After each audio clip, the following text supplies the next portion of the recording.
There are lots of cases of child violence that we read about on a daily basis in the media, where children are violated and abused in all sorts of different ways.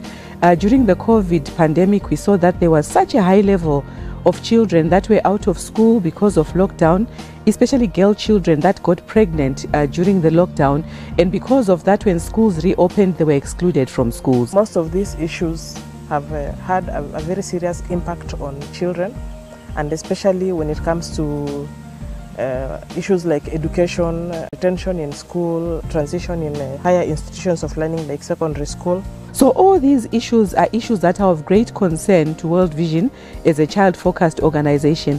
That is why we are so committed to making sure that in our programs across the 37 counties where we work, we make sure that we champion the protection of children. Now, what does that entail? We do it in different forms. We sensitize families because we all know that the protection of a child starts in the family. We promote community dialogues within the communities. We realize that everything may be stopping with the parents, because in as much as learners go to school, after school they have to go back home. We came to realize that parents are not so well knit with their children. Most of them are just totally absent, apart from just making sure that there is food, there is cloth and shelter. It's like that is the end of it. We also make sure that those children that have suffered violation in one way or the other are rescued from those situations of abuse and taken to a safe house or a safe space until we are able to, through local leaders, to engage with the family to make sure that the child is reintegrated back in the family. So we deal with lots of cases of cultural practices that are harmful to children, like female genital mutilation. There are also communities that are still actively engaged in child marriage, as well as other cultural practices that are really harmful to the holistic well-being of a child. We also have child rights clubs. These are the clubs that we use to share child right information and child protection information. And I would say that right now, these learners that are actively participating in these clubs are at another level in as far as knowledge and information is concerned. Yes. During this program, this near teen has helped a lot of girls.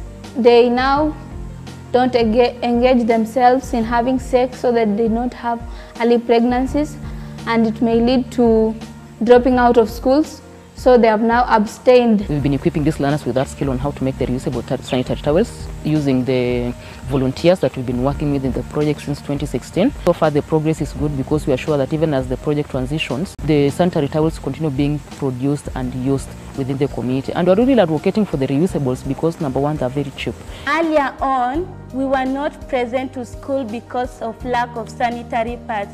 But because we have found these reusable sanitary towels, we are very happy and we are always present in school. Those children have access to education. We also work with donors to make sure that the children are well fed, that the children receive psychosocial support, because some of the children may be so traumatized by the experiences that they've gone through. We run a couple of rescue centers in West Pokot, where we have a big FGM rescue center, where we have girls that have escaped FGM. Some of them have escaped child marriage in their families.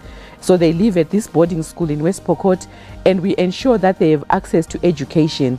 And I think it was through this initiative that after we had engaged the stakeholders, we had engaged the girls, and we were able to retain them in school. Today we are happy that we have more girls in our schools.